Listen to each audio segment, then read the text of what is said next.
Hi வாங்க எல்லாருக்கும் வணக்கம். Welcome to Miros and world. இன்னைக்கு நம்ம பார்க்க போற டிஷ் என்னன்னா தக்காளி குருமா. பொதுவா இந்த தக்காளி குருமாவை தோசைக்கு இட்லிக்கு வச்சு சாப்பிடுவாங்க, ரொம்ப டேஸ்டா இருக்கும்.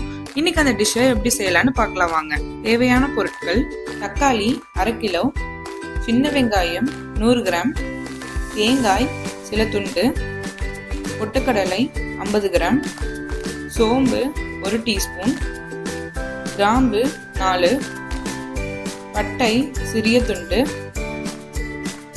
மஞ்சத்தூள் 1 டீஸ்பூன், கடுகு தேவையான அளவு, இஞ்சி 1 துண்டு, பூண்டு 5 பல், பச்சை மிளகாய் 3, வரமிளகாய் 4, எண்ணெய் தேவையான அளவு, உப்பு தேவையான அளவு, கருவேப்பிலை சிறிதளவு, கொத்தமல்லி சிறிதளவு.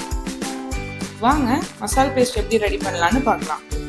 மிக்சியில் வரமிளகாய், இஞ்சி, பூண்டு, தேங்காய், சோம்பு, பட்டை, கிராம்பு எல்லாம் சேர்த்து நல்லா அரைச்சி எடுத்துக்கோங்க.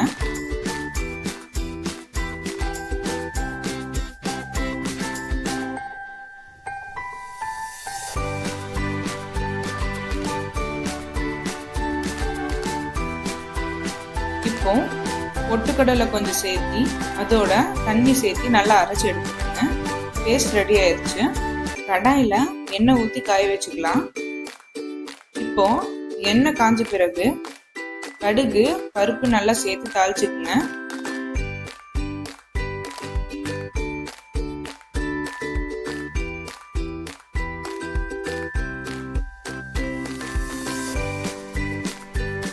கருவேப்பிலை பச்சை மிளகாய் சேர்த்து நல்லா வதக்கிக்கலாம்.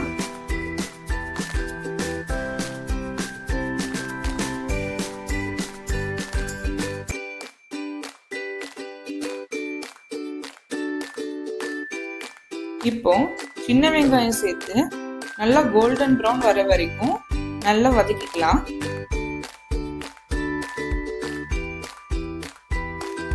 இப்போ சின்ன வெங்காயம் கோல்டன் ப்ரௌன் வந்துருச்சு. இதோட தக்காளி, மஞ்சத்தூள், உப்பு நல்லா சேர்த்து வதக்கிக்கலாம்.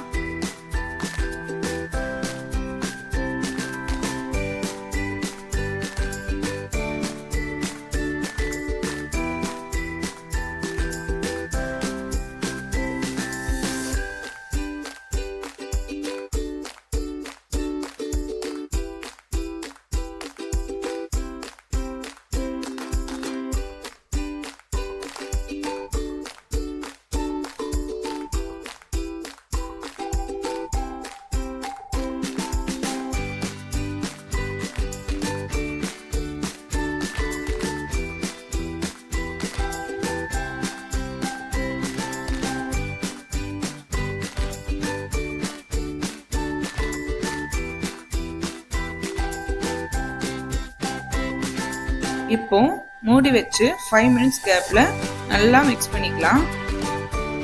அடி பிடிக்காம இருக்கும்.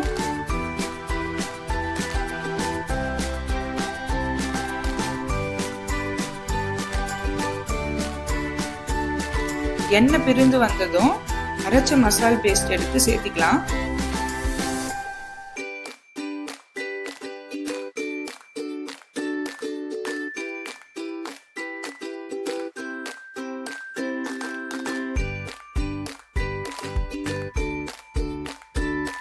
இப்போ தேவையான அளவு தண்ணி சேர்த்து நல்லா கிளறி மூடி வச்சிருங்க.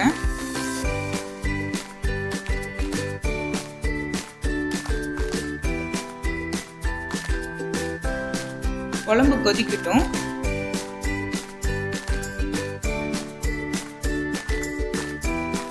இப்போ குழம்பு நல்லா கொதிச்சிட்டு இருக்கு.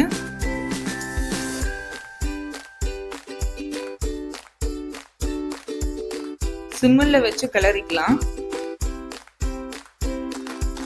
மறுபடியும் மூடி வச்சிருங்க. 2 to 3 மினிட்ஸ் நல்லா குக் ஆகட்டும். இப்போ தண்ணி மாதிரி இருக்க குழம்பு நல்லா திக்கா கிரேவி கன்சிஸ்டன்சில வந்துடும். குழம்பு திக்கா வந்ததும் கொத்தமல்லி இலை சேர்த்து நல்லா வாசத்தோட கிளறி விட்டுக்கலாம். சுவையான தக்காளி குருமா ரெடி. இது நல்லா தோசைக்கும் இட்லிக்கு வச்சு சாப்பிடுங்க, ரொம்ப டேஸ்டா இருக்கும். சாப்பிட்டு எப்படி இருக்குன்னு கமெண்ட்ல சொல்லுங்க.